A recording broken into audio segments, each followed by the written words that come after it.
Welcome to the show where ex-evangelicals watch and talk about movies. The ones we weren't allowed to experience while being raised in the church, because, Satan and stuff. I'm Donovan. And I'm Zach, and Jesus stole our movies. So let's get together with this little fox and this badger and go steal this cider and get this movie back. Oh my god, dude. That's one of my favorite flicks, Fantastic Mr. Fox, Yeah, buddy. I love the Fantastic Mr. Fox. Best joke in Fantastic Mr. Fox is like the most Wes Anderson joke ever when they all have the bandit masks and they're handing them out and like, oh, we didn't get one for you. And he puts a sock on his head. And just the added visual gag of just like this floppy little stop motion sock. Uh-huh. Give me that, baby. That's funny. I love the what is it? Did you do a cuss? Where they start just fucking screaming at each other and like hissing and stuff. Last time on Jesus Stole Our Movies, we were reviewing the 1988 film Beetlejuice, where one young Lydia Dietz looks underneath a door and sees an eerie green light issuing from beyond the grave. We both did it. Nice. Like mine, sir. How you doing this week there, bud? I'm doing good, sir. How are you? I'm great. I'm doing it, man. I'm ready to knock this out of the park here. Hell yeah. What's that thing my grandpa used to say? I'm above the dirt. One of the things I say to my wife that she does not think is very funny, she's like, how are you doing today? And I'll be like, I'm here under duress. Ooh, nice. One of my favorites is from Bob's Burgers is when he says, fine, I'll go, but I'm gonna complain the whole time. Yep. Sounds like my dad. So let's nose dive back into this flick where we got Lydia Dietz's nose is covered in green light. Let's cover ours in the goodness of Tim Burton. Sniff it all up. Oh yeah. Fellas, please, a moment to reflect. So, downstairs, Lydia's dad is looking through Audubon's Birds of North America, trying to spot some birds with his binoculars when Lydia totally jump scares her. And like, it seemed like a weird lull in the movie right there. He's taking all his time to flip through the Birds of North America to find something. And he looks with these binoculars and he sees this fucked up ass stop motion bird. Like, what is it doing? Like pulling the eyeball out of something? Yeah, like, it's really gross. It was like Erie, Indiana, when the raven looks towards you with the eyeball in its beak. Erie, Indiana, another reference I make all the time that no one knows what the fuck I'm talking about. You know how many times I've dropped like, oh man, they're just sealing these motherfuckers in Tupperware and leaving them until 1979, and nobody gets the joke. That's so awesome, dude. Yeah, there was also a little comedic beat Jeffrey Jones does there when he sees it. He goes like, ugh. Yeah, it's very funny. Because There's also it's a hit little guy, Hell yeah. And there's a little bit too that they do where he's looking through the magazines and it's just like little flyers just falling out, mailers just yeah, it's so funny. Lydia tries to tell him what she saw up in the attic. Like she knows something's going on, like something pushed the skeleton key out of the keyhole, and there's an eerie green light from, beyond the grave. Not normal. But just like any media dad ever, he totally dismisses her and tells her to go tell her mother what she saw. Okay, now see right there that I want to make a point out of this because I complain about this all the fucking time, and it's the biggest reason I love Hayao Miyazaki's movies is when parents don't believe the children, it pisses me off. Yeah. You know what I mean? And in every Miyazaki movie, whenever a kid is like, "There's a giant Totoro monster outside," the dad's like, "That's awesome." You know what I mean? If I was watching the newest Salem's Lot with my wife, and I was hoping that it would get to a point where, like, when they said the vampires, they would just eventually believe it and continue with the story, and they did, and that made me so fucking happy because I can't stand when adults don't believe the fantastical. Yeah, it because then the story has to stop in order for you to convince them, and it's so boring to me. Well, there's a precedent for it, right? Like there's a whole thing of like And who knows if this is like been dropped into our media and as part of our mythology as American people Right. from stories like this, where like there's a whole idea where like children are more susceptible or more open to the supernatural. So Right. like maybe like there's some kind of weird metaphysical thing that keeps adults from understanding that there are metaphysical weirdnesses going on. But it Right. is really annoying when like we do have to pump the brakes and stop like, oh no, something's actually happening. And if my Right. kid came to me and told me some scary shit, I would go with that with you and be like, okay, let's find out the scary shit together, Right. Let's you know. Google how to kill it together. I found a business card for these guys in Lawrence, Kansas. They might be able to come out and help us, you know. Couple of brothers, couple of Hey, you get. buddies. We heard you got some problems. We only require two things in return: pie and a cheeseburger. As long as it's not on a Tuesday. I'm gonna eat all this pie and all these cheeseburgers, and somehow I'm never gonna gain any weight because I'm an immortal, gorgeous man. It's probably because you had part of the devil in you at once, Dean. Shut up, Sammy. I don't want to hear any more of the devil crap. Bitch. Meanwhile, beyond the grave, in the green, green darkness, the Maitlands end up in a waiting room full of dead folks. And we Mm-hmm. see that even in the afterlife, bureaucracy is alive and well. Ah. The waiting room is filled with various dead folks. There's a bisected lady, a burnt dude, which, can we talk about these effects? Like, that Uh, burnt dude looked amazing. hell yeah, man. He was Like, so oh, cool. and it was That like really eerie and kind of a very scary image. Yeah, and the colors that they chose to use too and the lighting like Mm-hmm. really amplified the practical effects, and I think that this was one of the coolest parts of the whole movie, honestly, was the way that the ideas behind how each person died and stuff like Sure. that, like the one dude with the chicken bone stuck in his throat. Right. I was like, that's gonna be me. I used to grab bear claws two at a time as a kid. They got stuck right here. Um, there's even a victim of a shark attack, complete with attacking shark. There's some Yep. shrunken head dudes, and again, I just have a note that the effects are terrific. There's a lady behind the counter at like as with every waiting room anyone has ever been in, and Right. she chastises the Maitlands about needing help so soon. She tells them to take a number and wait. Yeah, that part was funny that they were gonna use up all their credits for help already. And Like you only get five in your afterlife, and you're already gonna use them all. and which is that they get 125 years stuck on Earth, like stuck as ghosts, and Yeah. then you move on somewhere else, Oh my God. That right? then what's well, yeah, I think so. And then they were like, no, I wouldn't. I never would have thought that the afterlife would be like this. And then Miss Argentina, the little assistant lady, the secretary, she's like, well, if I had known life was like this, I never would have had my little accident. And shows that she slashed her wrists, which is like, oh, nice little dark joke. Jeez. There's a lot of really dark jokes like that in this movie. Yeah, and and they have their place. They're played for laughs, but like there's that's serious stuff, and Yeah, that one never really got a chuckle out of me. That one was always just kind of like, oh, oh, that's a lot to take in as a kid. I think in Paranorman, isn't there a person with like a shower cap on holding a toaster in the Yes, town, I right? think so. Yeah, I And it's think kind of so. like, what are you It's guys doing? isn't it in the part where like he's walking to school and you see all of them like floating around him and shit. I believe so. He's like in the background. It's that one's a little more subtle for the parents. And an indeterminate amount of time later, a squish run over man comes to retrieve the Maitlands.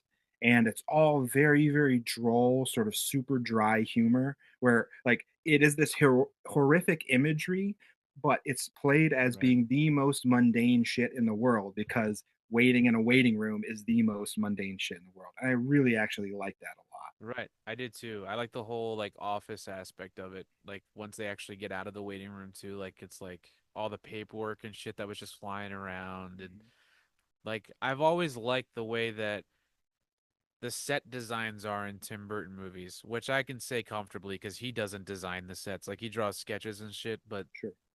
the set designer makes it look the way it does. And the way that they always do like the weird shapes and the yeah, I think that that really brought that whole idea of like the weird, basically what you were saying, tilting it on its ear. You know what I mean? In a Yeah. cool, macabre way. And it really like it also shows that paperwork and bureaucracy and red tape is its own Hmm. special kind of purgatory, you know. Yeah, for sure. So this dude that has like been run over and he has like tire marks in his skin and stuff. It's very, very cool. Uh-huh. He takes him to a special hallway and they head down this hall.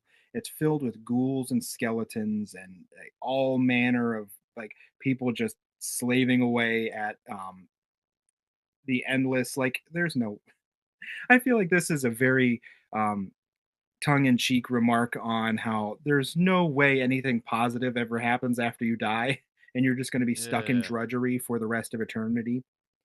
Yeah, I I kind of can really see liked that. it. I think now that you mentioned the purgatory thing too, I think that's definitely probably what they were going for too. Like, especially since you said I didn't even realize the have to wait like 100 and whatever years before you can move on.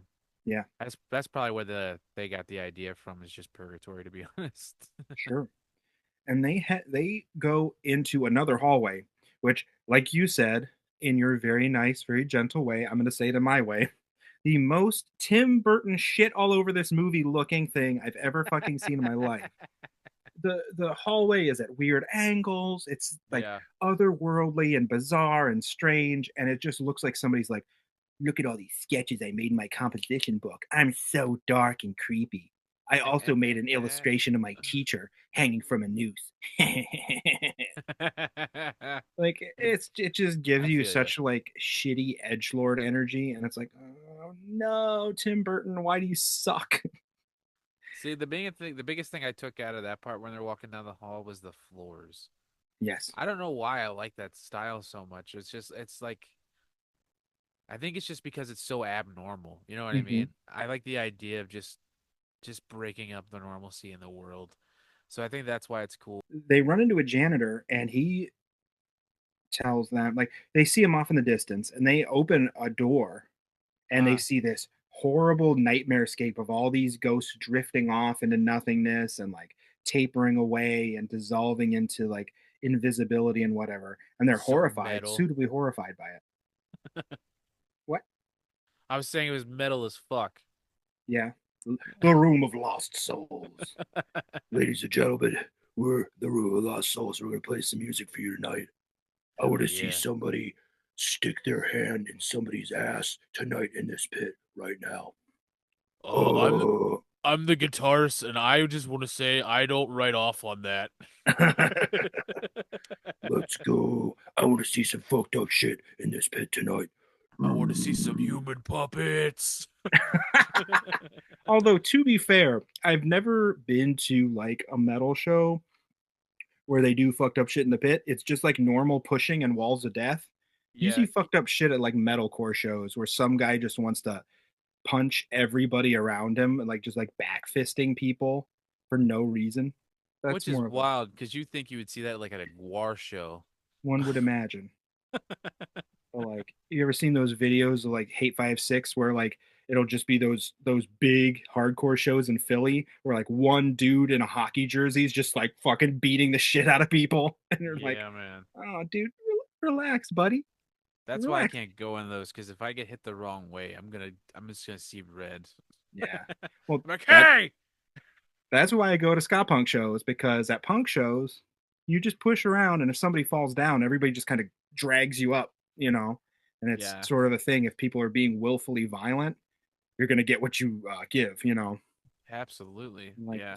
yeah, nobody, no, yeah, you know, I've Uh, been gotten shoved a good couple times, but I've never yeah. fucking, you know, somebody's not trying to punch people willfully. It's kind of rude. Hey, buddy, you're being kind of rude. Excuse me, sir. Sir, can you stop backfisting on my friends? I was I'm trying to enjoy Parkway Drive, sir. I was told by that very, very angry man in the hoodie, even though it's 95 fucking degrees in here, to fuck shit up. And I am going to fuck shit up. That obviously dehydrated man told me to fuck shit up. I believe he said disrespect your surroundings. Oh my god. I intend to do so. What are breakdowns for if you're not going to wind up with people's teeth lodged in your knuckles? Hell yeah. Did you hear him? He said bleh. That means go. Blood is code for violence. All right.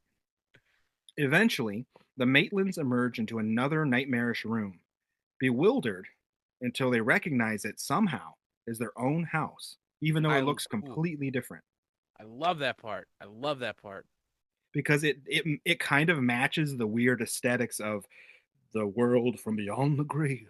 Yeah, and Gina Davis just fucking hammers that line home where she's like, "We're home," and it's just like, "Oh shit."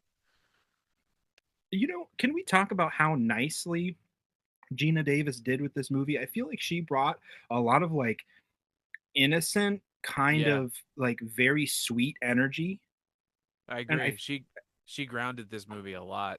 yeah, I feel like if her and Alec Baldwin weren't playing so nice as the Maitlands, the whole movie would have kind of gone off kilter because everybody else is so weird and so bizarre that they just really anchor everything. And I feel like Gina Davis has this sort of wide-eyed like sweetness to the Yeah, character of Barbara Maitland that like it really all this bizarre shit is going on and she's just like she just wants her house and she just wants to hang out with her husband and be left alone and live their afterlife or whatever.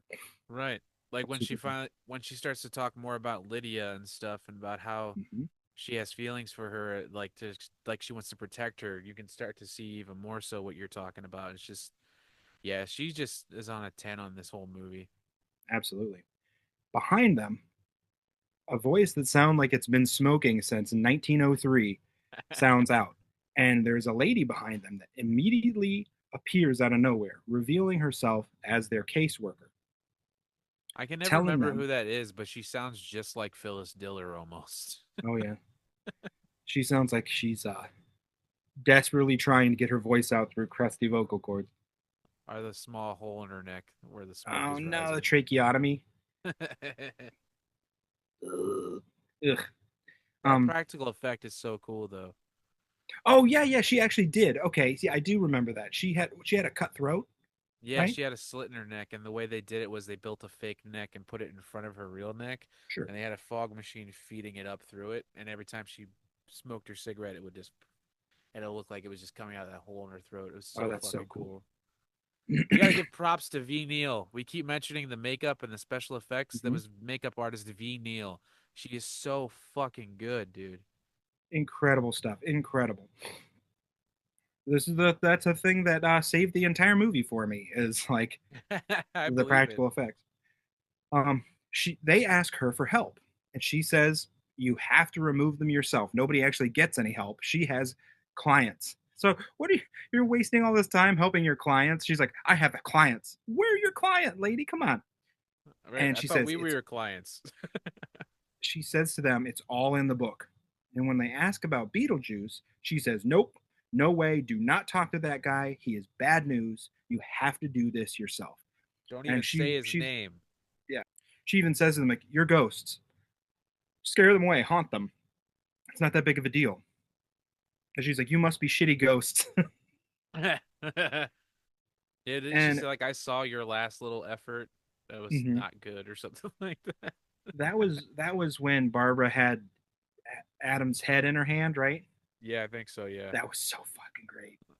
I love that. I love that reveal. And they open the door, and she just standing there holding a knife. Like it should have had a really bad Like sting. string strike. Yeah. But I also love the way it was like underlit, so like her cheekbones were like making her eyes look sunken in and yeah, shit. it was so cool.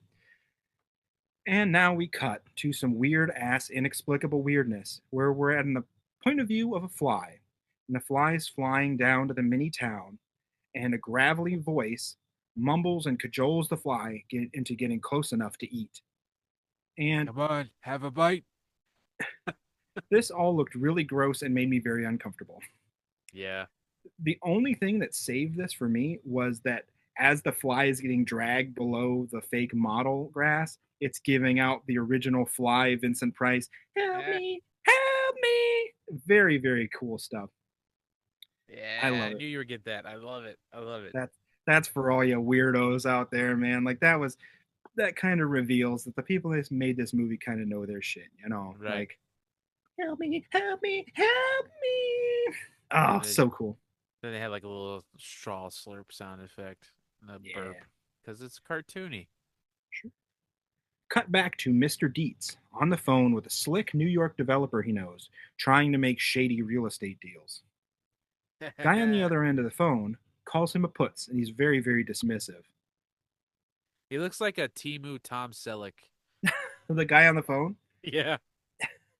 and he's the very epitome of gross real estate New York scumbag. Oh, And absolutely. like I was getting almost Derek Bateman vibes from this dude because Oh he's like shit.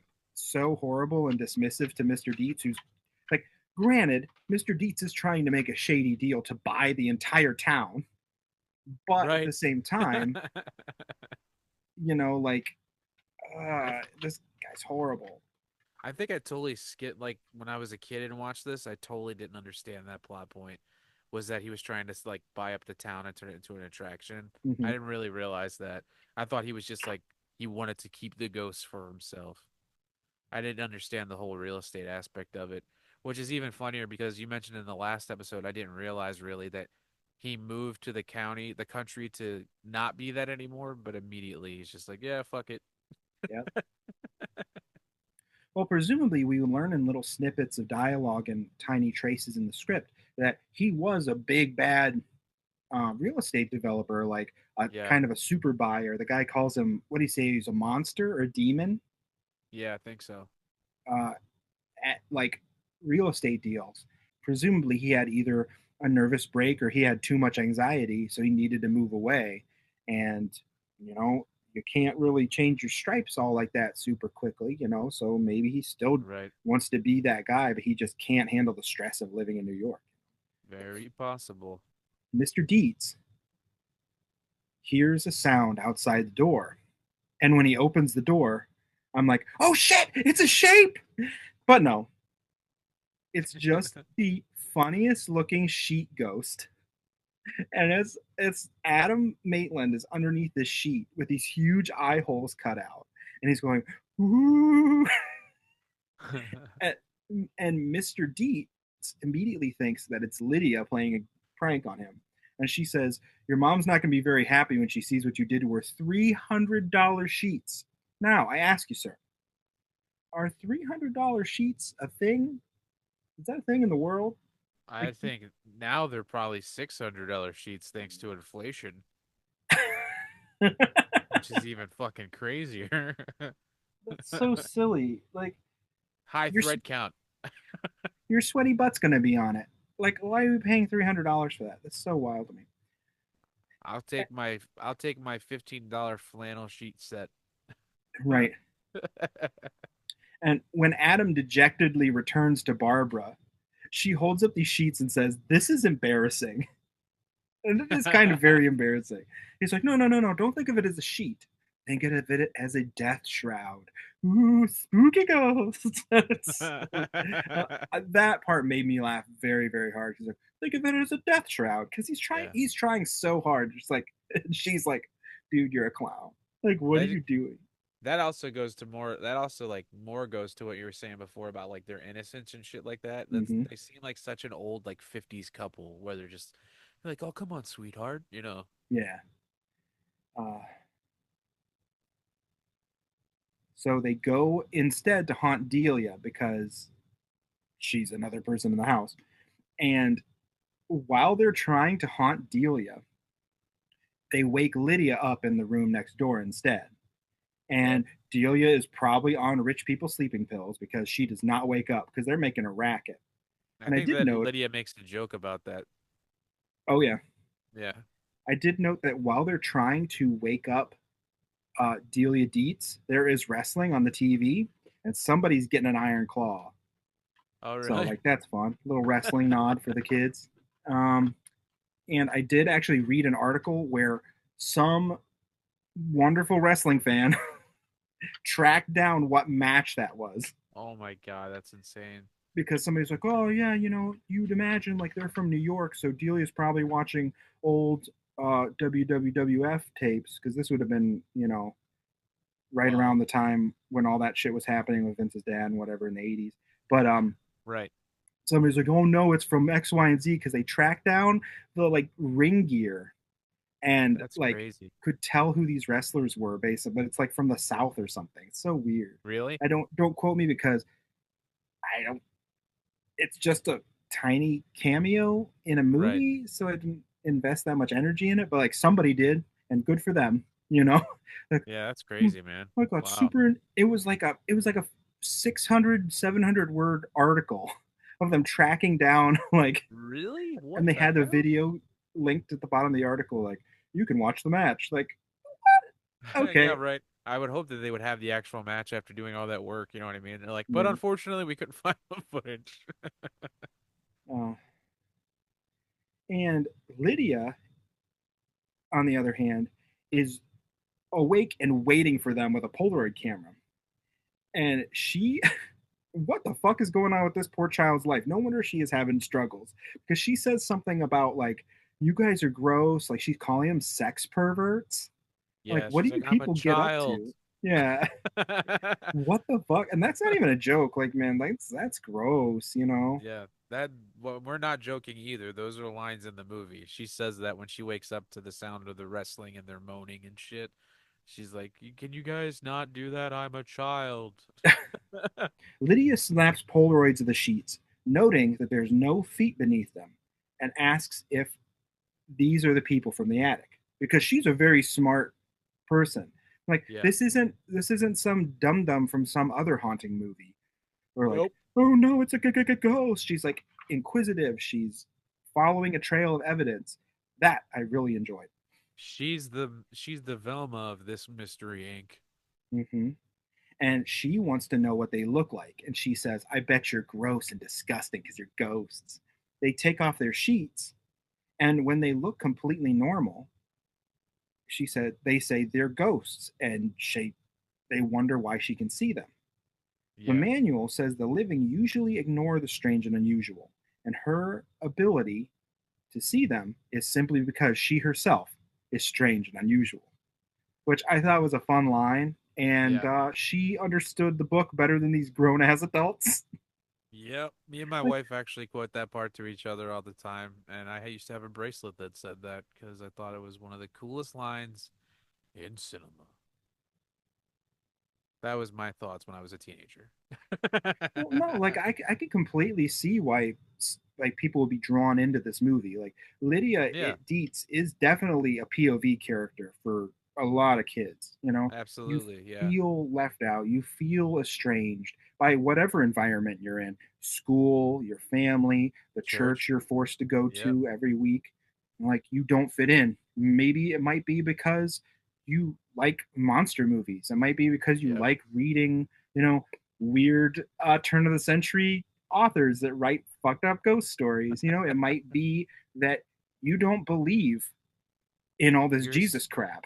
and you're a And super comedy nerd and you like to be silly and you try to do bits and people think that you're crazy all the time because you're just a silly little kid. he's just a silly little guy. There's a little 8-year-old walking around doing impressions of people that died in the 70s. But like, and I really feel I did complain about this movie, and I can complain about Tim Burton being an edge lord and whatever, but it does something that does make somebody feel like they're seen is important, Right. because Absolutely. there's so much that makes people not feel like they're seen. And yes, we can talk about representation, and sure, this is yet another case of like nuclear white suburban family, Yep. being all wholesome and whatever. And like, yeah, we need better representation of different, cultural groups. But sure, there are people that feel estranged, even though they are in an in group, even though they're not, a vulnerable population. And I feel like having a place for anybody to feel like they're welcome be that a very, very dark room in a basement, or, with your weird ghost family in an attic. Yeah. It's fine. You know Oh what I mean? yeah, man. It's important to have those spaces and that relatability to things. I mean, even if it is a girl hanging out with ghosts, there's still a bit of reality to that people can latch on to for sure. Sure. That's why people gravitate to music scenes. That's why people Yep. gravitate to fandoms. Um, I'm, it makes me wonder too. Like, I don't know a lot about his life as a child, but like Tim Burton does a lot of that shit where it's like 50s aesthetic meets like horror. mhm, And it makes me wonder about like his childhood because I think he was alive during that time, and it's like sure. if he was actually really an outcast and shit, so that's why he makes his movies like this, or if he's doing the edge lord thing of like a kid that grew up in the suburbs and like totally had a normal life, but was like, but what if I was a weirdo? He's out here wearing polo shirts and like uh, normal people shoes, and he's like, "Oh, but what if I was a dark weirdo? What if I did wear a black veil?" We're just describing Elon Musk. Oh my god! No, I don't think Elon Musk is capable of being cool. You know what I He's mean? tried so many times. Like Tim Burton, veneer as it may be, he still seems like he would semi be like, oh, "Okay, that's neat." And Elon Musk would be like, "Look at me, you guys! Look, you guys! You I'm guys!" I'm not just MAGA. I'm dark goth MAGA. Fucking weird. I saw that. I giggled so hard. I was like, "What How are you doing?" can you be the richest human being in the world? I don't even know if he is the richest human being in the world, but Close. how can you be that rich and still be such a fucking loser? You know what I Money mean? doesn't buy personality, and he's the It's just biggest that. example. Hey, you guys, look at me. Oh, come on, you guys. I just like, dude. Just don't think up a good idea, because he'll give you some money for it and take it and act like he made it. Oh yeah, it's just Thomas Edison all over again. Everybody's gonna idolize the marketing guy instead of the actual people who did the work. Absolutely, man. Thomas Edison had a basically sweatshop for inventors where he would just steal people's ideas. Like, what is And that called now? Like a think tank? Is that what it's called? Like, where you can sure. live at a house and like people are like, "I'll let you live here if you give me 10% of your company" or some shit Mhm. like that. Oh my God. I never knew it was that bad. I didn't know he had like a sweatshop for Well, I inventors. mean, I'm using sweatshop No, no, at I know like what you meant. I didn't know, hyperbole, I but know you didn't mean literally. like so the big thing with Edison was like he had this inventor's workshop that was built on a railroad turntable that he could turn with the sun so they wouldn't have to like lose daylight or lose like efficient time at working. But that Huh. he would constantly steal people's inventions, and he had people in this building Yeah. inventing things for him. And like he had like actual muscle leg breakers that would go around and steal people's inventions or like visit violence upon them. Like the whole thing, Edison versus Tesla, I know before the that one. word Tesla was completely shit Yeah. upon. The name of Tesla was completely shit upon by Elon Musk. The We're whole talking about the Edison versus, cool Tesla. yeah, the actual inventor that was a real life Nikola. futurist, you know, Right. and maybe actually was David Bowie in a past life. God Was damn like, it. I was literally about to say that, asshole. ah, I was literally about to, my mouth was opening to say. have you ever like looked at news stories about like Edison's guys electrocuting elephants and like animals and Yes. stuff to Yes. make it sound like Tesla's ideas were less safe than Edison's were? It just it's crazy, and like we're still living even 100 years after that, 120 years after that in I this just like I gross like the place. idea of murdering an elephant to prove a point. You like the idea of murdering elephants? You Yeah, sick man, fuck. that's the way that I think that all arguments should end. Agree with me or I'm gonna kill this fucking elephant. Right. What did you say? What are you doing? Are you getting the elephant cut again? Oh You said that I was wrong. my god.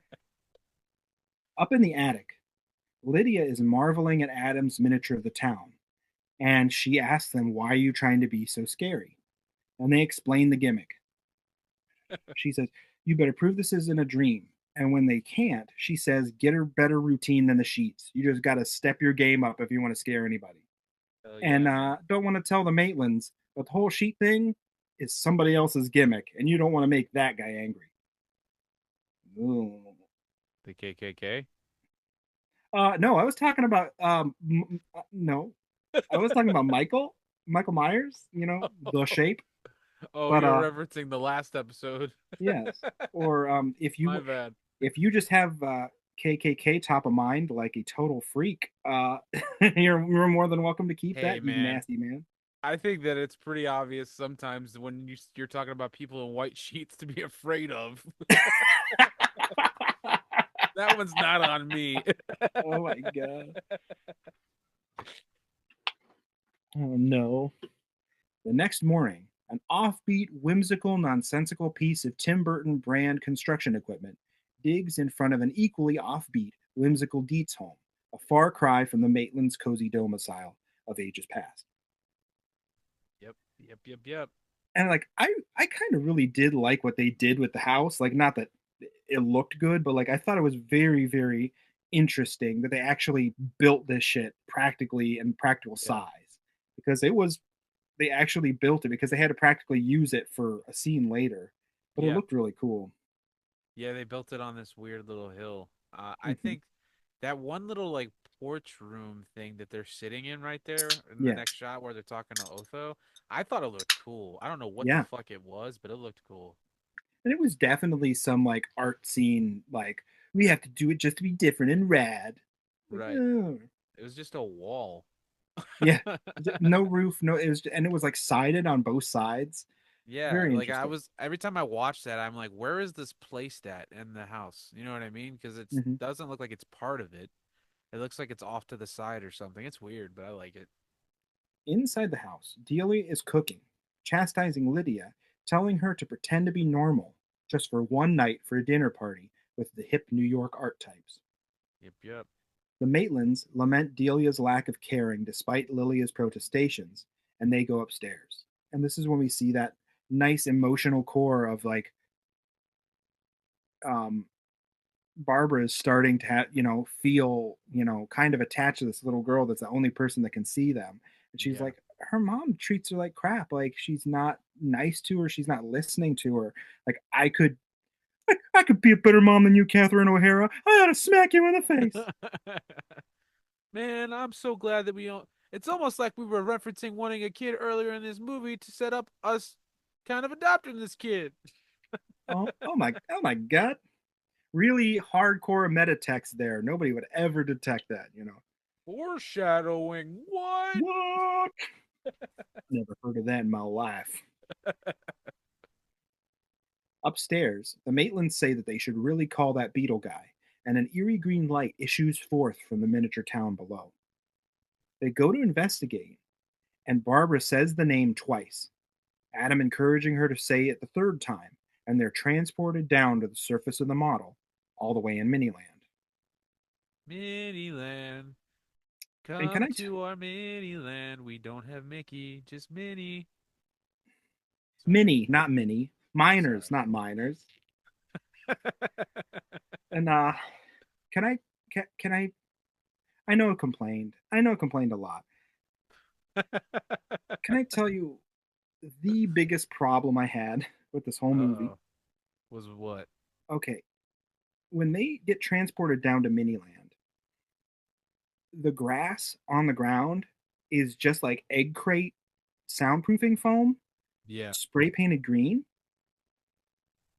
Yep. And it was the biggest thing in my head that just stuck out to me. That's not what miniature grass would look like to scale. And I know that's a really niche, nerdy thing, but like I Right. made a lot of dioramas with my dad as a kid.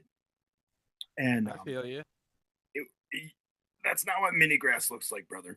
Like it's just too perfect and too straight. And I know it added to the aesthetic, but like I don't know. And maybe I that was a feel you. thing in production where they like fought with each other back and forth about how that's how it's supposed to look. But Right. it, I don't know. It just didn't do it for me. But what did do it for me was they start excavating the grave of Beetlejuice, which has a Right. big glaring orange sign above it saying this is the grave of Beetlejuice. And Yep. as they're excavating, they're going down through these layers of what would actually be the base of the diorama. So Yeah. there's pieces, a huge cardboard that they're throwing aside. There's um like carpet foam padding underneath. It's a Yeah. really, really interesting actually seeing to scale the layers. And I thought that was a nice attention to detail thing. Absolutely. It was really cool. That always catches my eye when I watch it back. They excavate the grave of Beetlejuice, and a nasty looking, mumbling, horrible, nauseating ghoul pops out. And this is the eponymous Beetlejuice. And Hell yeah. oh my God, what am I watching? People enjoy this? Like, he's mumbling. He's like, it doesn't make any. I don't want to be too harsh. Michael Keaton's great. You know, Hell yeah, he is. we like it. We love a Michael Keaton's, right? But like, I could barely look at Beetlejuice. I had to look Oh my away. goodness, Zach. Come on. Don't be like this to Mikey Keats. He did such a good job. Did, It's he so did? funny. It's I so this good, man. I didn't think this was funny at all. I I, At I found all. no humor here. Like The part where in he a does the part where he does the thing where he's talking about like the Black Plague and stuff. You didn't think that was funny? I lived through the uh, Black Plague. I've seen The Exorcist about 167 times, and it just keeps getting funnier every single time I see it. Now, what do you think? Am I qualified? I don't like that he's yelling at them. Like he's just a lunatic. And he sexually assaults Barbara. He does. Like, yeah, he does. He does. He I'm does. And then I'm he like, tries to look up her dress, yeah. and he's like, Several times "What? he Come sexually on!" assaults her. It's horrible. And Hey, but at least they shop at the same stores. That's one of my favorite jokes. because he's in the same outfit as Adam is. Yeah, because he changes his clothes, like his like magically he changes his clothes to look the same just so that he stays around. He's like, "Come on, buddy, hey, we even shop at the same stores." What is Beetlejuice supposed to be? Like I don't understand what he I is. think Is he's he a just a dead demon. person? I think Is he he's a a demon. trickster spirit? Like I don't understand. They explain it in the second one that he was a human being that was murdered and then he became a trickster demon. Hmm. So I guess that's basically what it is. But without that context where it's explained, it is very confusing because it does seem like he's just a zombie, he's just a ghost. What is he? You know what I mean? And then with the whole spelling the name wrong, that makes it even more confusing. But I think that, like I said last time, I think that's a Latin thing, which also kind of cements maybe he's just a demon. So Yeah, I don't and know. using Betelgeuse and Beetlejuice interchangeably. So I presumably you could summon Beetlejuice by saying the words Betelgeuse three times and saying Beetlejuice three times. So what? How much of a rule really is that? Because you can't say Mr. Mixelpitlick yeah. and Mr. Muxelputlabuck and he come. You know what I mean? Like Yeah, I get what you're saying 100%. it's I kind of odd. There's so many rules to it too, because there's a Beetlejuice animated series. I watched it when I was a kid, So yep. and there's so many rules to it. Like there's a certain way if you say his name, he turns into a baby. Like there's so many fucking rules. Oh, how horrific would it be to have a baby Beetlejuice? That just sounds like a nightmare. It was a nightmare in the cartoon, I remember, because Lydia had to babysit him. Oh God. In a series of japes, indecipherable mumbling, sex pest behavior, and yelling for absolutely no reason, the Maitlands finally decide to get out of there, retreating back to the attic from the miniature and its odious occupant. Beetlejuice, for his obnoxious part, cusses them out and grabs his crotch and starts to destroy Adam's nice, beautiful model. he And I'm kicks just like, over the this is. tree. He kicks over the tree and grabs his doink and goes, "Nice fucking model." I'm like, what the fuck what is that? I get the afterlife stuff, but why is this character a thing? You I know, don't. The whole concept is crazy, but I love it, man. I would have liked to understand more of why he's like that. You know what he really is. Like I do Right. like indefinicy, and I do like not actually knowing things about stuff, Yeah. but I would have liked to understand like what why is he such an asshole? You know, like Yeah. does he have a reason to be an asshole? Is he is he designed to be an asshole by whatever extra dimensional creatures dictate the afterlife or whatever? Right, absolutely. I get what you're saying. I think I just watched this young enough to not be wondering that. I was just like, this guy's silly, and I love that. And then as I grew older, I just never questioned it because of the nostalgia. You know what I mean? Yeah. But everything you're saying makes total fucking sense. Like, there's so many holes and not enough explanations on a lot of things where it's like, isn't this fantastical? He's like, yeah, but it'd be cool to know how it is. Yeah, and again, I didn't watch this as a kid, so I don't have nostalgia for it. So that Right. could be a problem. Um, But that's not. I heard you Oh, out here talking a bunch of shit. Oh God, this oh fucking Lord. guy, No, Donovan. let him talk. Let him talk. Let him talk. Let's hear I'm what he has so to sorry. say. Let me talk, you dumb four-eyed piece of shit. All right. Well, if you're gonna talk like that, we're gonna have to ask you to leave. Donovan, I'd like to introduce you to Cinema Steve. Okay. Hello, This sir. is Steve Austin.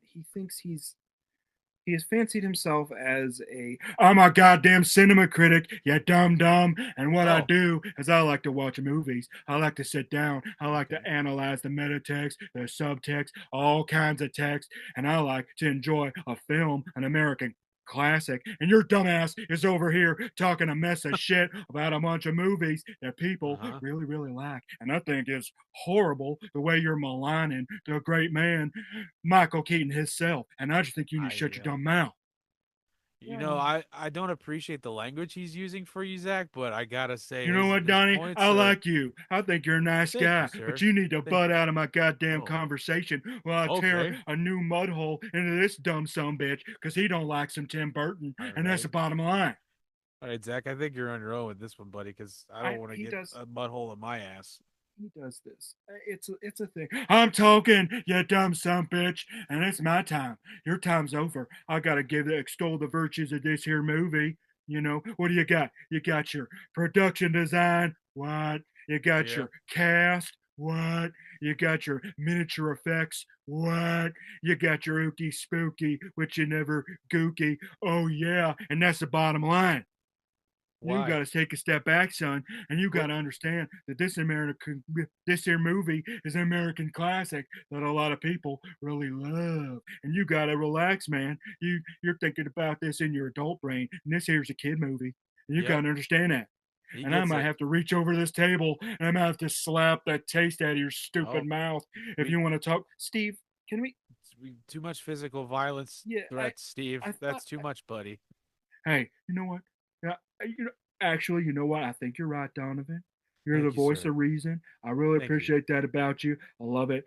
I love it. I love your beard. I like your hat. I think you're a Thank you, nice sir. guy. You You too. know, I I, like your beard as well. Do you oh, have a beard or just a mustache? Cinema Steve Austin does not have a beard, son. It's called a goatee, and that's the bottom That's what it line. is. It's I call goatee. all, well, see, I call all facial hair goatees because I think they're cool. You know what? I'm gonna apologize. I'm sorry for the strong language. I'm sorry for talking a mess of shit. I just really like this movie. I like to sit down with a little bit of popcorns, and when you get it Yep. stuck in your little teethers and Oh, watch your no. Beetlejuice, you're just Yep. really, really liking a movie. You want to watch your Gina Davis, what? Your Alec Baldwin, what? Your What? Catherine goddamn O'Hara acting like an absolute star. And this guy over here is just talking a bunch of mess of shit, and I didn't appreciate that at all. Zach, I'm sorry. I'm gonna go upstairs. I'm gonna go upstairs and pet them kitty cats you got upstairs, and I'm gonna There cool you off a go. little bit because I think I took it a little too far there. It's You all know, right. It's I think okay. Well, y'all got it. Y'all got it. I think you're doing a great job down here talking about these movies, and I'm just gonna see myself out because I got a little too excited. I appreciate your time, Steve, and I appreciate you coming to my aid. So thank you. Donovan, I think you're a great guy, and I hope to see you in the future. I'm gonna shake your hand. I'm gonna lift your hand above your head Oh, and present you as a brand new champion of movies, and that's the bottom line. I'm gonna leave this dumb sumbitch with his four eyes, his fat gut, and his nasty, sticky beard whoa, down here in this whoa. basement where he That's not belongs. cool. That's All not right, cool to all talk right. about me like that. No, I was talking about this dumb sumbitch. Fucking Zach, fucking nasty Hey, bastard. man. Hey, hey. If you Hey, want to come back here again, sir, you cannot talk about my friend like that. hey, I'll talk You about can whoever I want to talk no, about because I'm you can't Stone talk about my Cold. friend like I'm you can Cinema Steve Austin, and that's the bottom line. If you like movies, give me a hell yeah. I gotta go. Goodbye. hell, Oh hell fucking yeah. hell. I give him a hell yeah. Are Oh you my okay, god. man? That was pretty brutal. Um, I've I've gotten a little used to it. No, well, you shouldn't have to. And you could tell him, hey, you can't come back if he's mean to you like that, Oh, because he's mean to me all the time. It's fine. I don't like my friends getting mean to that. That's not Well, cool, Cinema Steve. ever since he left the squared circle behind and retired from the wrestling, he's fancied Yeah. himself a cinema critic and he has taken up residence in my basement. So anytime I I, talk bad about stuff he doesn't like, he has to pitch in and cuss me out. And it's a whole thing. I like that he's just waiting, that he just sits there in a corner with his beer and he just waits for the moment. Cracking a couple Steve Weisers. Can I get a hell yeah about them Steve Weisers? Oh, yeah. God damn it. Can we record the podcast, please? Sorry about that. Thank you, Oh, buddy. I'm Just so. need you to keep it down for a sec. Oh my Thank God. you. Donovan, I'm so sorry. It's all right, man. It's all right. I mean, it brings content, so it's okay. Wait. Where the hell were we even at? Spoilers. Okay. Speaking of. So, oh my God. Okay. So, sorry about that, Donovan. It's all right, buddy. This Don't worry sucks. about it. Okay. I'm going to try to get back into it and I'm going to try to get my rhythm back The teeth, after that. the tongue and the lips, red leather, yellow leather. Mm, Red, you better stop talking like that. Woo! red latex. Oh my God. Meanwhile, at the Schmancy dinner party, the snobs pick on each other in the way that only total nasty snobs can pick on each other. Your mother's a cunt. Ha ha Yeah. ha ha. What the fuck, dude? That's so gross. And uh the there's one lady and Otho just going hard at each other. Like they're sniping nasty. I She love it. said she said some homophobic shit to him. And I don't he love that. fucking what? I said I love it, and then you said that. So I said I didn't love that. Oh my god. And I was like, "Oh god." And then he said something about her attempting suicide. Yes. So that I'm like, "What the fuck, dude? That's crazy." These are friends. These are clearly best buds. I guess so. Um and all of a sudden out of nowhere, Delia starts pantomiming the song Deo. Hell yeah. And I'm like, "What? What is happening?" And the shrimp cocktail is huge and weird in front of them, and that's for a very good reason. But they all start to dance around, possessed by the Maitlands, singing this "Daylight Come and Me Want to Go Home" song, Hell yeah, and man. it makes no sense. And I'm like, as a kid, I would probably have thought this was the funniest thing I'd ever seen, Indeed. It was but I cool was too. as an adult, I'm watching. It's like this makes no sense to me. Why are they singing this song? I love this Like, part so much that I have a favorite little moment in it, and it's the part where Otho picks up the ice bucket and flips it and starts beating it like a bongo. He has this look on his face at first of like pure joy and then sheer terror when he realizes that he can't stop himself. you know what my favorite part of this was, even though it was inexplicable and weird and off-putting to me, is Huh. the look of sheer joy on Lydia's face. And I don't know if that was just Winona Yeah, Ryder having the best time of her life, but she looked like she was enjoying the hell out of all these people making fools of themselves. right. And I think it. Go ahead. Go ahead. she looked like she was genuinely having the best time watching them goof around. Absolutely, man. I think that that's 100% the case with her in most of this fucking movie, honestly.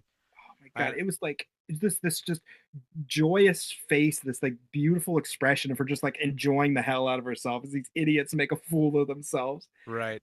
And like right at the end, they do the dance, they dance around the table, and the huge, weird shrimp cocktails turn into creepy ghost arm shrimp cocktail hands and grab their faces. And it's Hell yeah. super cool because like there's puppeteers up underneath that table. It's a completely practical effect. Everybody's wearing weird shrimp cocktail hand gloves and they Yep. grab their faces. The end, the payoff of that was very fun. Yeah, and then the way it throws them all back in their chairs where they hit the ground. Mm-hmm. And this is revealed as Barbara and Adam trying desperately to figure out how to scare the Dietzes. But the Dietzes and their weird art guests just see it as an absolute lark. Yep. They loved And it. what is Mr. Dietz's name? Charles? Charles, yeah. Charles sees dollar signs, and they Yep. want the Maitland family to be their performing monkeys. Yeah, they start talking about all the different things that they can make them do for them if they open like a theme park for Hmm. ghosts and shit. Lydia, they send Lydia upstairs to go get them because they all realize they are possessed. And Lydia comes back downstairs and says the Maitlands don't want to be part of their amusement park. They don't want to be your show ponies. And the Right. snobby party guests want to leave. And the agent is really, really rude to Delia. He's like, I've put up with your shitty sculptures for 20 years or whatever. Like, hey, dude, hey, you don't have leave Catherine O'Hara alone. She's a gem. Right. Even if she's a little mean in this movie, Yeah. she's still awesome. And so the family plus Otho charge upstairs and demand to talk to the Maitlands. They barge down the door to the attic, checking around the place. Otho snags the handbook for the recently deceased, and they leave, pretending there's no ghosts here. So the Maitlands come out. They go, oh, there's nothing up here. Didn't find Yeah. them. And aren't the Maitlands hanging from the window? Yeah, The, the way they reveal it is like it shows them talking and then I mean the Deets and Otho are talking and then they walk out of the room and then you could see like their fingers on the windowsill and it yeah. pans to them just hanging there. Which they should be invisible to everybody except for Lydia, right? I didn't think So about that. unless tipping their hand so far has opened the Deets' minds to the possibility of ghosts so they can see them. But they don't see them later until the creepy ritual. So Right. I'm not sure. Maybe it was for Lydia too. Maybe they were trying to hide from Lydia, but I doubt it. It just probably is a plot hole. Did they say Beetlejuice's name 3 times? Yeah, Lydia does. Oh, because she Oh wait, doesn't no, no, like. that's later. That's later. That's later. No, they do say it three times because they don't know what else to do because it's not working. Okay. Yeah, so they say it three times. And once they say his name 3 times, downstairs, Beetlejuice transforms into a giant, ugly ass snake that forms out of the banister of the stairs. And like this effect looked really, really cool. Like the face is nightmarish. Like it transforms under their hand. Oh, that's so scary. It's a bobblehead. Oh, that's rad. If I would have saw this as a kid, I would have been traumatized for life. Like that, his face in that snake form was so gross and It is scary. scary, and it's stop motion, so it's got like this Mm-hmm. weird, like, uncanny valley kind of thing with it. He attacks the Dietzes, dropping Charles from the second floor down to the first floor below, creepily threatening Lydia, like getting very close and very creepy on her until Yeah. Barbara puts a stop to it by saying his name 3 times, sending him back to Miniland. Did Lydia you hear is what he said? totally what? Did you hear what he said to Charles before he dropped him? No. He said, "We come for your daughter, Chuck." Oh, that's gross. Yeah, it's weird. And when the Maitlands and her family go to check on her, Lydia is freaked out and she tells everybody to stay away from her. Yep, including those two because they know that she knows that they brought him there. Mm-hmm. And she was feeling a kinship with them. There was a little bit of like, oh, we're kind of getting to know each other, and then like they did something that scary that freaked her out that bad, and she was threatened, physically threatened by this evil monster. Yeah, And like, right. So it's kind of understandable. so Beetlejuice cusses the Maitlands out, and he gets all prickly, and he Yeah, says he can get Lydia to respond to him. And the Maitlands are upset because he says it's the girl. The girl's my trigger to get these people out of here.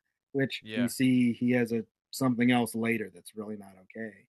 Nope. And the Maitlands are really, really upset as Beetlejuice gets more and more aggressive until out of nowhere, a hellish whorehouse appears, completely It, just appearing in the mini, complete with demonic ladies of the night and strange, weird 1950s angles and neon on it.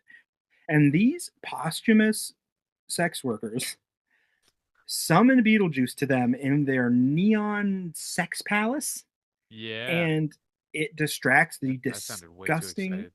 nasty little demon man. and gets him away from both Lydia and the Maitlands for the time being. And And you know instantly, why that popped up, right? The little house, you know why that popped up, right? yeah, just to distract him, right? Yeah, and also because that when he got prickly, when Barbara tried to pick him up, he became horny. Do you get it? Because all the spikes, he was horny. Yeah, yeah, Yeah, buddy. I got that.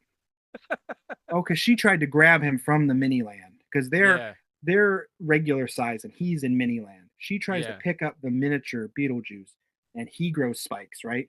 yeah, and stabs her in the fingers. Because he's horny, Yeah, he's horny. and So, that's so gross. Um, and instantly, the Maitlands are whisked away to the afterlife, back into like bureaucracy world. And they get yelled at by their caseworker, Juno, who says they still have to get the Dietzes out of the house by themselves. And she's like, "You just got to step up your game." And there's all this wildness happening, just chaos. There's like all these dead football players in her office.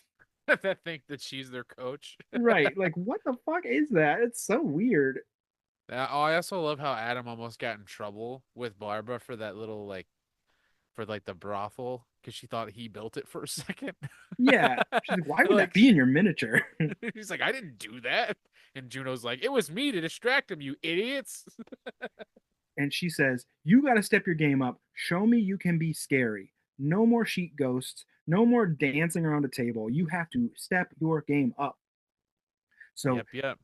this is when the Maitland family pull their faces into these horrific masks of So stretching cool. their skin and dislocating their jaws and moving their eyes around so they look as scary as possible. And I That absolutely love these masks. Like I when do too. the eyeballs popped onto the tongue.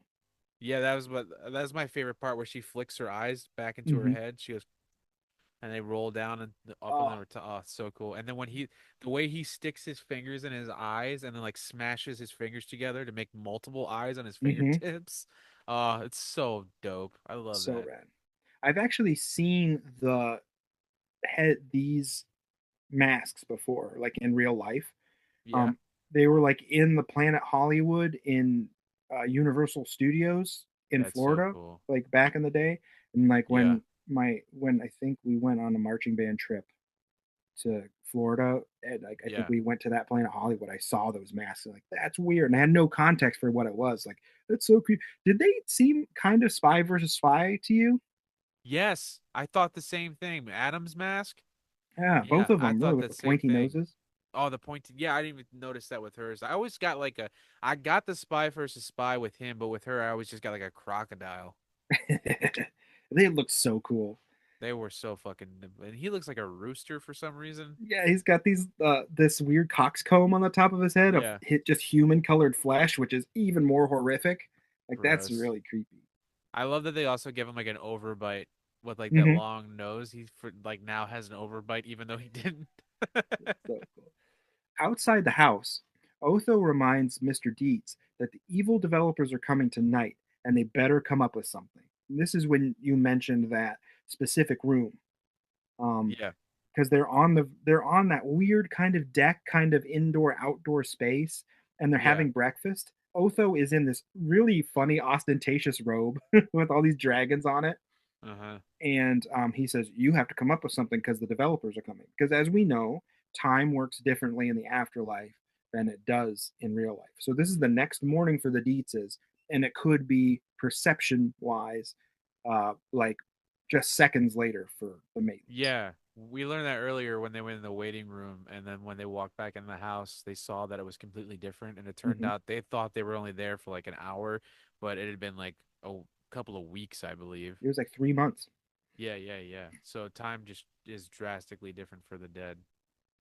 And this is when we get something very, very sad. And I don't know if this should have been in the movie, just like something else later that definitely shouldn't have been in the movie. Upstairs, Lydia is in the depths of despair, and she's writing, frankly, what is a goodbye letter, you know. And they try to play it for laughs where she tries to make it a little more dark, which Yeah. was kind of funny. She crossed out a word and said a different word to make it more severe and more poetic. Yeah. But It was a she lot goes up. though. What'd you say? It's a lot though. Yeah, this is a young woman writing essentially what is her suicide note. Right. She goes upstairs to see if she can find Barbara, and while she's going up the stairs to see if she can find Barbara, because sadly she can't relate very well to her own like biological mom. No, isn't Delia Dietz not her biological mom? Because she No, it's says her later she's her stepmom. stepmom. So Yeah, it's she her does, stepmom. that's understandable, sure. Yeah. Beetlejuice tries to convince her to let him out of Miniland, and if she does, he'll help her get rid of the Dietzes. Complete But with pointless ass charades bit, which I don't know what that is because I watched this movie like 2 weeks ago. I know what that meant. What did he say? Oh, he's he trying to can't get her say to his say own his name. name. Yeah, he can't say his own name. That's And part of he's like his rules. Yeah, he's trying to get her to say the word Beetlejuice while he's like acting it out, like two words, one says blah blah blah, and it's just like, okay, this is silly. Um, And the until way the he did it Maitland, was really stupid because he's like, turn around, turn around. There's a giant beetle. And there's like, there's so many ways you could have did this. There's a weird yeah, joke. until the Maitlands come home and tell Lydia that they decided to let the Dietzes stay and she can just come visit them in the attic whenever they want. But they forgot that they were still wearing the scary faces, Yeah. which freaks Lydia out. And we get the best joke in the entire movie for me personally when um, Barbara pushes her face back and Adam is off screen and he comes around. He's like, "Yeah, Lydia, we've just decided to let them stay, and we can all just live together." Adam comes around and puts his arm around Barbara, but he still has this giant ass like Yeah. weird nose, and like that visual gag cracked me the fuck up, and I don't know why. It was just Alec Baldwin's face with this Yeah. huge rubber nose, looking like a demented Cyrano de Bergerac, and he just pushes it back in his face. Oh, it was It was perfect. very funny, and the timing was incredible. That was my favorite joke of the whole movie. And it's very And unexpected for sure.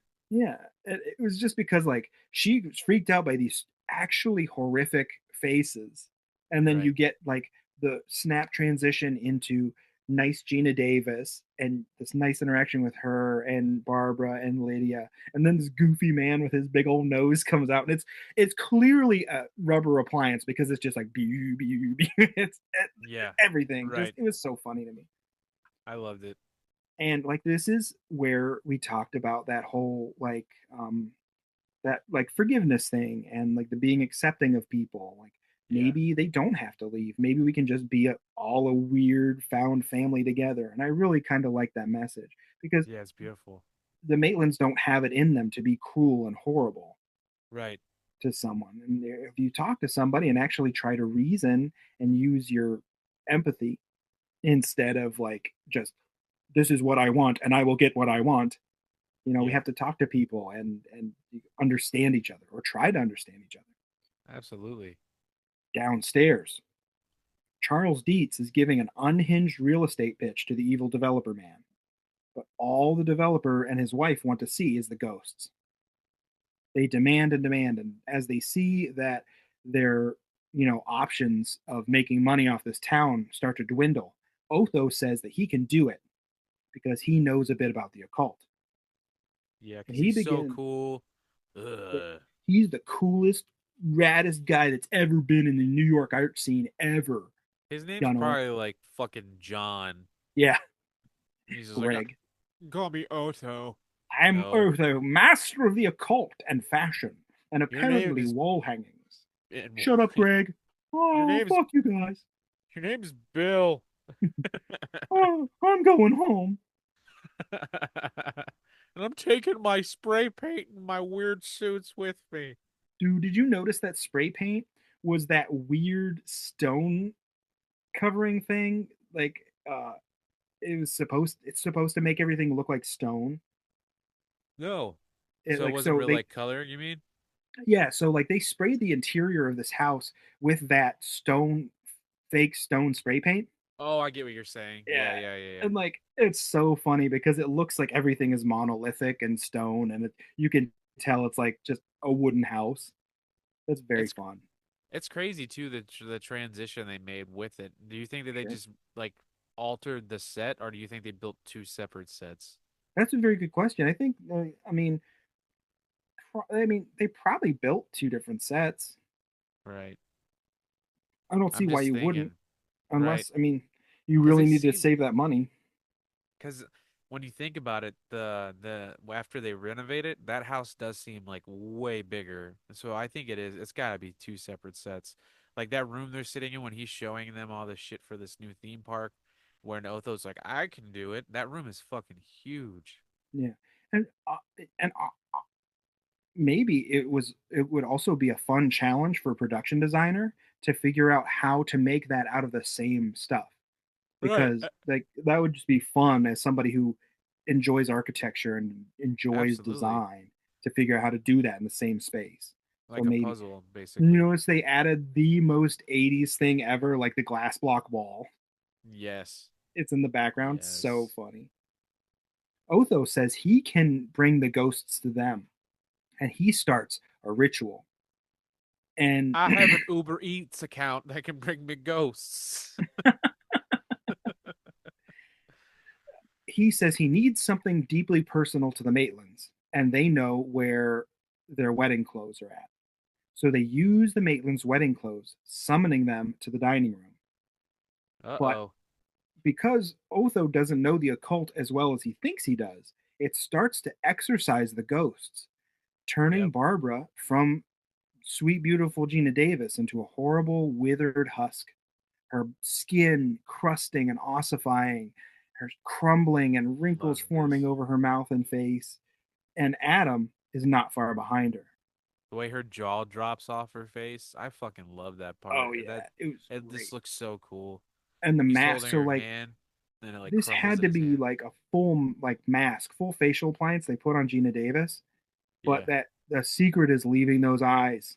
You know, you can see the eyes of the creature behind. You can see Gina Davis is working her ass off to show you Yeah. emotion with those eyes, Hell yeah, man. and it's amazing stuff.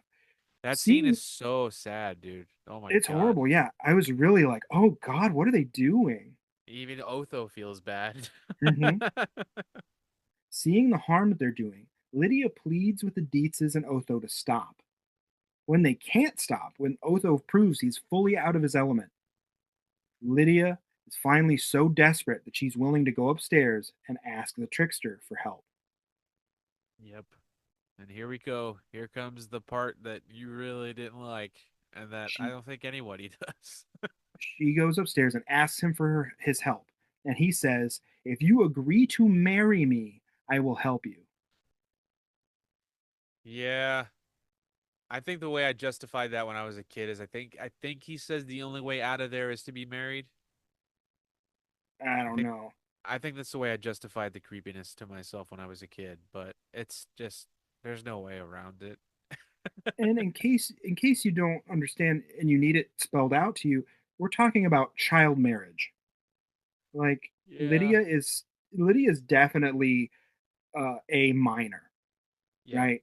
And Beetlejuice is an ageless evil entity or whatever the hell he is, and so gross. But she agrees because she cares about the Maitlands and she cares about Barbara, and she Yep. wants these two very nice people to be free from being turned into husks and sent to the Lost Souls area. And finally, Beetlejuice is free. He goes downstairs, emerging from the table in this huge display of lights and ooky spookiness, causing chaos with pranks and madness. And there's this whole bit where he forms his hands into big midway hammer gag things and Yeah. smashes the developer and his wife up through the ceiling. It's And great. It's good stuff. It's so there's a cartoony. he has this whole thing where he summons Delia's statues and to be like his stop motion henchmen to capture Delia and Charles That's to so cool. be the witnesses to the unspeakable wedding. Yeah. Otho tries to run. Beetlejuice turns his suit into a powder blue leisure suit, which seems to be super bothersome to Otho for some reason. Right. I And never understood that. I think this is a homophobic joke. And Oh, not okay. I think this is a level of slur and homophobia that I don't understand, but I think I'm supposed to understand that it is homophobic, which is weird. When I was a kid, I asked my dad about it, and I think he told me it was because of the fabric or something he was wearing was like not stylish. I Yes. think it's what they told me, but that Yeah. still seemed kind of flat to me. So I don't know. Which is I don't know. It's just weird. He says I rude don't know how things the to the fuck my dad would know that anyway. Like, what the fuck is he watching? Like Project Runaway? Like, what the fuck? well, I mean, sure. Like you could understand that a person that fancies themselves all in black and this very, very, austere character would not like the idea of being so vibrant and so, That's true. Yeah, yeah. gross, and in fashion that was fashionable 15 years ago. You know what I mean? True that. It would be like today if somebody was, wearing like nice clothes for today and someone snapped their fingers and they're wearing an affliction t-shirt. I'm like, Oh no, I would no. probably freak out myself. I'd probably be like, oh God, Oh throw no. me off a bridge. I think oddly enough, those are actually worth a lot of money now. Really? I think so. I saw some TikTok where somebody was like, "I can't believe I found these," and I looked it up. They're like hundreds of dollars. Wow. I don't Good know for them. why the universe decided to make that happen. People will pay for what they like, I guess. He says rude things to the Dietzes, even offering snakes. Snacks as a dowry. That's a completely different movie. He says rude things to the Dietzes, even offering a handful of snakes to Charles as a dowry for Lydia. The Oh my Maitlands, God, I didn't notice that because I watched this as a child. That's so horrible. yeah, the Oh Maitlands, no. still withered and now crumbling, are powerful to stop the dread nuptials, and Beetlejuice traps the Dietzes with Delia's own animated statues. And there's some fun stop motion bits here with the statues Yeah. coming to life. The Like the way they fireplace. crawled and the way they like fell down on their faces and stuff. It was really Mhm. dope. Beetlejuice summons a ghastly officiant. The fireplace elongates, twisting into a nightmare doorway into the realm of the dead as a ghostly officiant steps forth from the now familiar green glow. And what is this creature? I really kind of wondered what this creature was supposed to be. And He looks like an alien. yeah, That's he the only really thing did I look got like out of kind it. of a gray alien coated Yeah. gray thing. The nauseating green haired ghoul answers for Lydia when she's asked if she takes this man, using her own voice, which is really, really gross. She's like, yeah, I love him so much. He's my man. I can't live without him in I her love voice. And that it's man of really mine. foul. Yeah, it's gross. Barbara and Adam, slowly regaining their previously healthy ghost forms, try to come save Lydia. But Adam's still severed mouth is on the floor saying Beetlejuice's name. And he's trying to stamp it as it's like chattering his name, which I thought was very fun. Yeah, I know. He's Um, like, it looked like he was dancing around it. It was really awesome. and the odious entity tap dances around, trying to smash the mouth to stop him from saying his name 3 times. When a fully formed Adam charges him, Beetlejuice puts him on pause and then sends him magically back down into the mini-land. Barbara staggers forward, calling Beetlejuice's name one more time.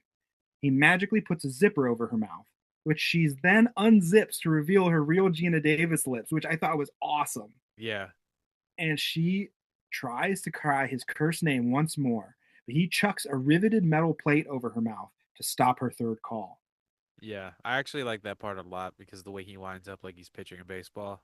Mm-hmm. The Oh, that was officiant cool. continues the ceremony, calling for the ring, which Beetlejuice, of course, can't find, instead, doing the gag of fishing out rats, snakes, and various body parts to find the ring from his pockets. Yeah. This joke was actually done better, and I dread to actually say this and have it come out of my mouth. This joke was actually done better in the Dark Knight Rises with Heath Ledger Joker and Oh all the yeah. knives. But Yes. and I that's probably the most positive thing I'd ever say about a Christopher Nolan movie. Um,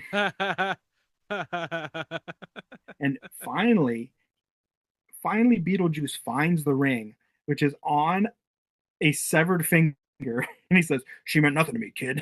Which like that was actually kind of funny. And it was on a dead, rotted finger. I swear. She meant nothing to me. Meanwhile, down in the diorama, Adam races to get the miniature truck unstuck from the place where it wrecked when Beetlejuice wrecked it. Yeah. Barbara claws at the metal plate, trying to free her mouth to call his name one more time. When annoyed, Beetlejuice transports her back to the sandy place, which we have learned is the surface of Jupiter, right? Yeah, I think so. Immediately upon Barbara's arrival, sandworms start to approach her. And on the diorama, Adam gets the truck unstuck, driving it off the table and across the floor, right towards Beetlejuice. Actually, that knowing what I know about cars driving off of cliffs, that thing would have exploded. Well, funny you should say that because physics is a fun thing, right? The Uh-oh. smaller something is, the less gravity it has, and the less actual impact it's going to have. So if you drove that truck off of that high of a level onto that hard of a surface at our size, it would surely be destroyed, and Adam would be turned into sticky, sticky paste. But a Hot Wheels sized truck falling from that height to that height would not have the same effect. Well, you know what? Maybe he would have cracked his ribs on the steering wheel when it went down. He's a ghost. Damn So, it. You know what? Well, this is also not possible. you know what it is? It is very fun. Now I feel like the dad when he wouldn't believe the ghosts. I'm like, this is all bullshit. As the officiant starts to say the binding phrase, and Beetlejuice struggles to put a ring on an unwilling Lydia's finger, Adam gets the tiny truck up to ramming speed, tucking and rolling at the last possible second as the vehicle crashes into Beetlejuice's foot, creating a massive explosion for such a tiny vehicle. Like, that truck had to be packed with tons of TNT to make a boom that big when it hits this guy's foot. It's pretty Hell cool. yeah. As Or Beetlejuice cries out in pain and or surprise, the Dietzes scream, and a huge ass sandworm bursts through the ceiling, bearing a vengeful Barbara on its back.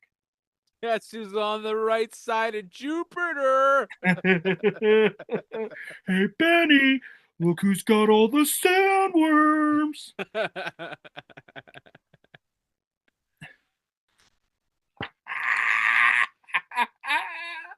Okay, Zach headcanon thing just happened. We Huh? replace, you keep Beetlejuice as Michael Keaton doing the acting, right? Okay. Replace the voice of Beetlejuice as Kevin J. O'Sullivan doing Benny from There The you Mummy. go. That Like, works. say my name 3 times and I will come help you get rid of the bad guys. I've seen The Exorcist 367 times, and it keeps getting funnier every time I say Hey, buddy, nice fucking model. it.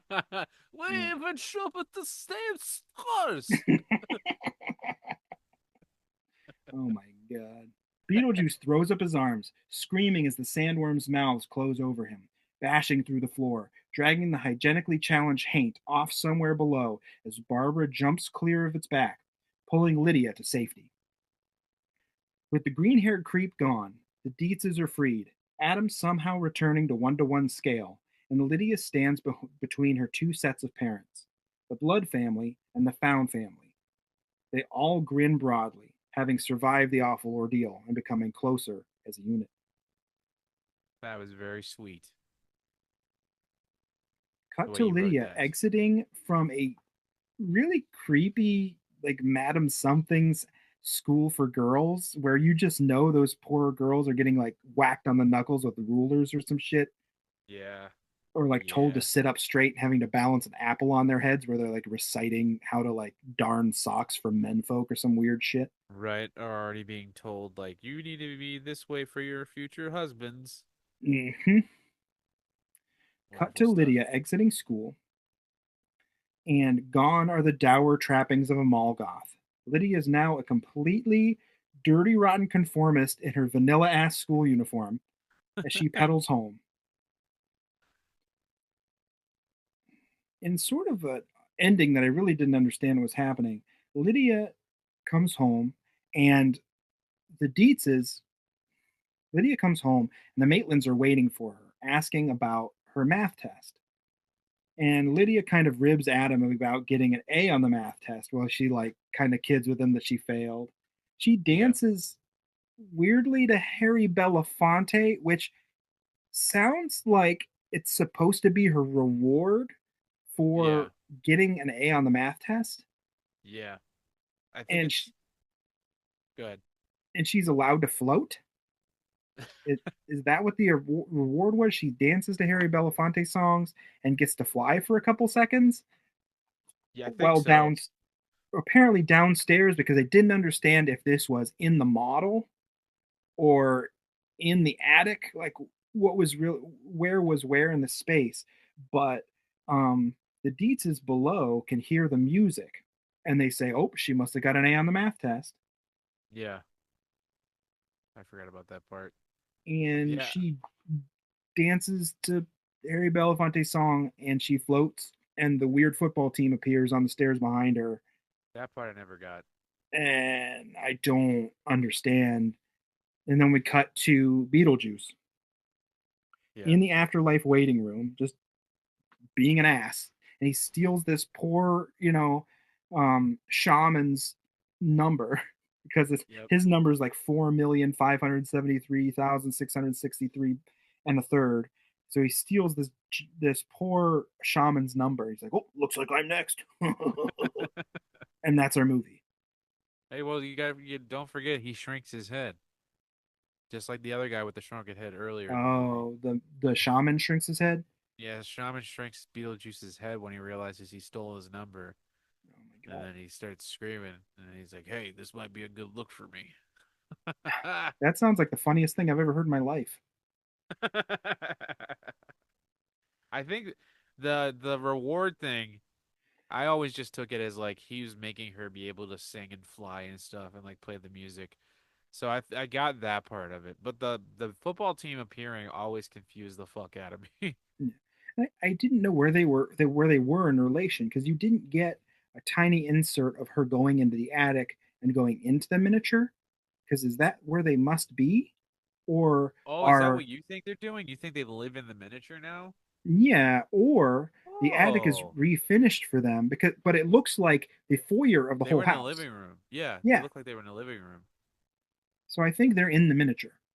I always took it as the Deets reverted the house back to the way it was, and now they just kind of are all over. They like go in the living room now too, that kind of shit. Hmm. That's the way I looked at it. But the way you're saying is actually kind of cooler because it's like they have their own house. That's kind of cool. I didn't think 'Cause, about that. like the shades were pulled down and we didn't actually see light from outside. Yeah, It was that's very true. much like a sundown sort of light coming in these windows, and Yeah, maybe. I never thought about that. That would be cool. I think it's more interesting if it's that. Or it could just be, your writer mind making it better than it is. maybe don't know. I'm not that good of a writer, so I can't claim that. Disagree. You've I proven rip the off people other and I'm way. shitty. So, You rip um, off people. That's called influence, buddy. Everyone's influenced by everybody. Dumb dumb. So so don't say that shit. that's our Sorry. movie. Yes, it is. Sorry, I got a little aggressive there near the end, defending you to yourself. Mm. Well, if I ever need to feel worse about myself, I can just go say my opinion of a film, and Cinema Steve will scream at me. So Don't even we're covered attempt. on that. Don't. He might hear you. Say his name like Lord Voldemort. Oh my god! Say his name 3 times and he appears and Yep. makes you yell hell yeah. Well, I want to. I think it's safe to say that you weren't a big fan of this one, right? Well, um, you know what? I will. I'm going to say a positive thing about this movie. I Okay. absolutely loved the practical effects. Hell yeah, man. I also, anytime that a diorama is part of the main plot of a movie, Yeah. I'll give that a good score too, because like I really do like that they were interacting with a miniature representation of their town and their house, and I really like that a lot because I love miniatures and tiny little things, and like Yeah. that was something I do remember doing a lot with my dad is building That's awesome. dioramas and train sets and stuff. So that gave me kind of like a positive nostalgia of like, you know, we would get these huge sheet pizzas that we would eat as a family, and then build dioramas on the pizza box. That's It so was just cool. kind of it was very cool. and I really did kind of enjoy that. And I also loved watching Catherine O'Hara perform. She's Hell yeah. terrific, and I love the costumes and all the practical effects. So like Yes. all the weird monsters and the strange rubber suit stuff. Like, but for some reason, the script didn't do this for me at I all. hear that. I don't it didn't resonate with me. And again, that might have been because I watched it as a 36-year-old man and not as a kid. But you know what it did do? It actually made me want to watch Beetlejuice Beetlejuice is better. because I went into this being like, I will never watch that, and I came out of it being like, I would like to see what if they Yeah. explain anything about the world. It made me intrigued for the mythos of this, the world It's building. I want world building to tell me what's going on. I really was intrigued by this world. absolutely. And it gets way more into the rules of shit. The lore, the handbook itself is used a lot more. Hmm. So a lot of it's cool. And plus now when Beetlejuice has a thing for Lydia, it's not as weird because Yeah, Lydia is a grown woman. So there's a lot of the negatives that you and a lot of other people have felt about Beetlejuice. They kind of retcon in Beetlejuice, yeah. I couldn't and get it's over the fun. child marriage thing. That was really gross to me. Yeah, unfortunately, times were different back then, and I think they got away with a lot more jokes like that. You know what I Yeah. mean? And the like offhandedly using suicide as a joke. Like that's a thing that a Yeah, lot of people really, struggle with and have survived, as absolutely. right? Who am I Yeah, talking to, right? So absolutely. Yeah. uh, using it as laughs, I really don't agree with. But again, No. it's the '80s; they were using all kinds of homophobic and you know all kinds of shit, R words, R slurs, just in And everyday if parlance. And if you want to know how wild movies were back in the 80s, just go watch Nightmare on Elm Street 2. oh yeah, That I mean, I movie don't. I've that movie alone will show you all the weird tropes and all the fucked up things that movies used to be okay mhm. with, including a high school student being picked up in a gay bar by his gym teacher.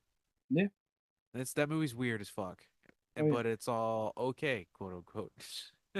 Oh yeah, I mean, I know, but like we do have to kind of point out like there are gross things in here, and it is unacceptable, and yeah, it's of its time or whatever. But still, Yeah, that's why we can keep these pieces of art around to understand and say, hey, this is not okay, and this was what it was used as, and we can actually talk to kids about it and have a yep, conversation around it. That's why I don't really have a problem with like content warnings on things, yeah, because like it actually absolutely, I agree.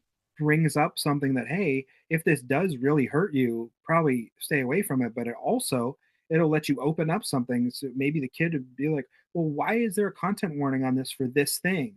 Well, that's Right, because it absolutely. hurts these people, or it like might make somebody think of a really dark time in their life that they barely survived. Or this interpretation of something is we learn now is entirely wrong, or it's very hurtful to somebody. That's I grew up watching the Looney Tunes like hardcore and the Merry Melody shorts and Hmm. shit. And when my kids got older and stuff, I bought all like the Looney Tunes DVDs and stuff. And there's a lot of them Oh yeah, that have some pretty weird and straight up racist shit in them. oh yeah. And before they come on, they have those content warnings like. Then it says, but the thing that I like about them is it says like we feel it would be a disservice to erase this from history. This Hmm. is what it was. This is how it was, and we need to learn from that. Sure.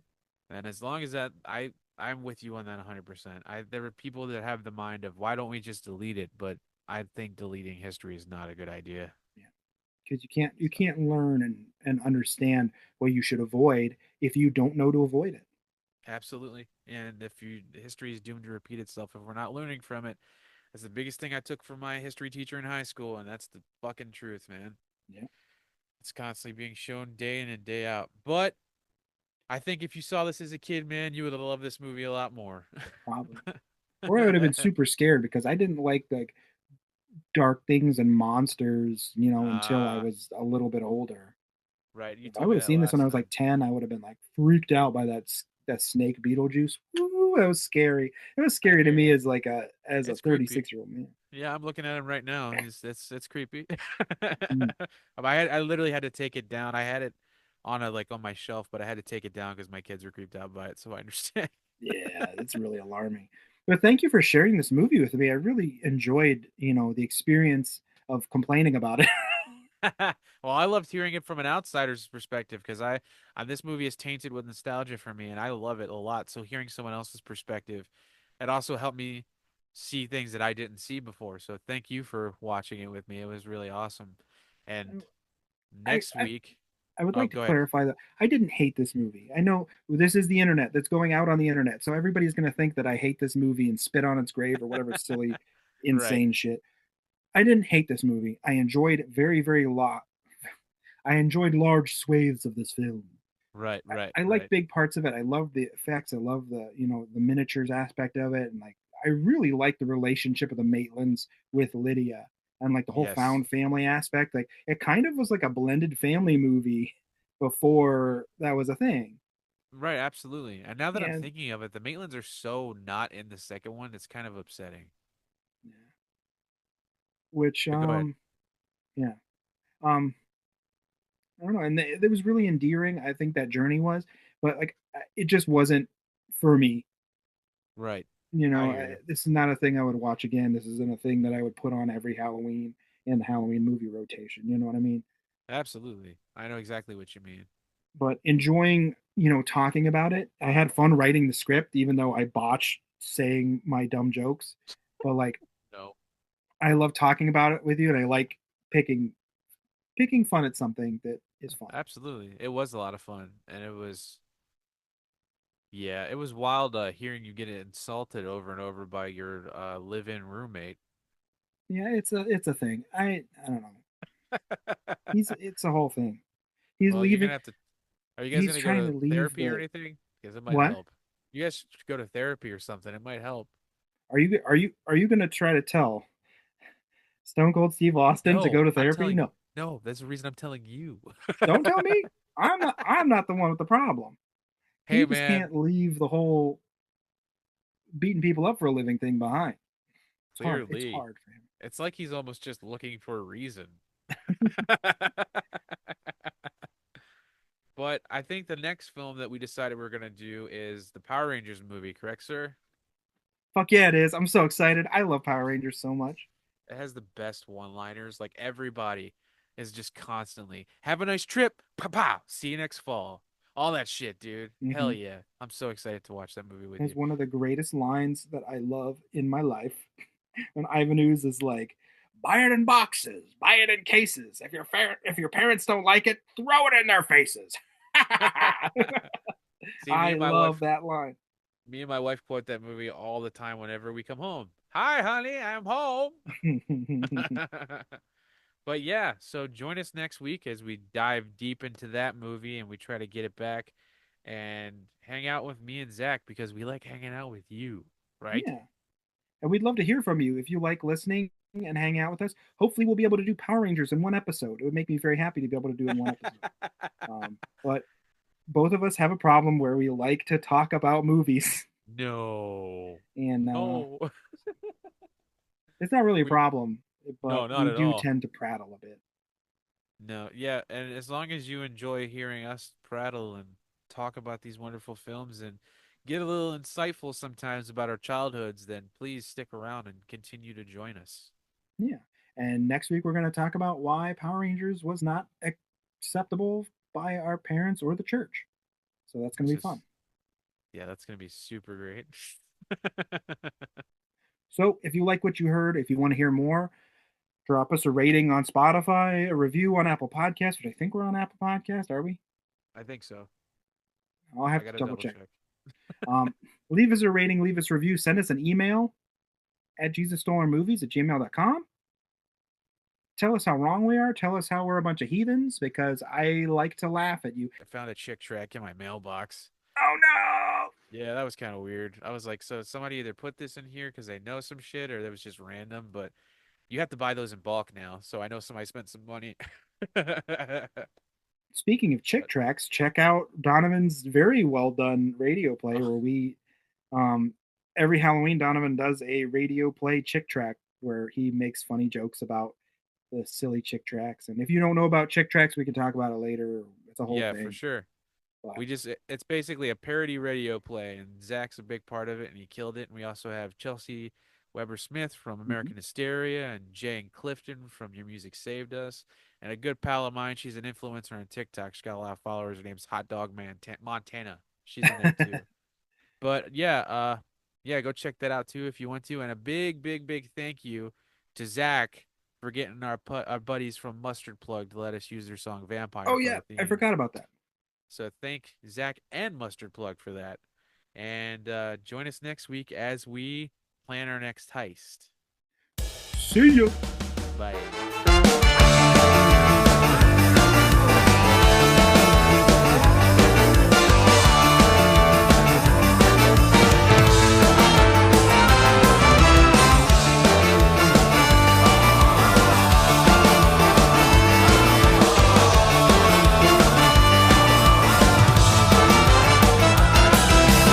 You're crying out for a breath of air. You need a cure, but the shelves are bare. Look in the mirror, there's no one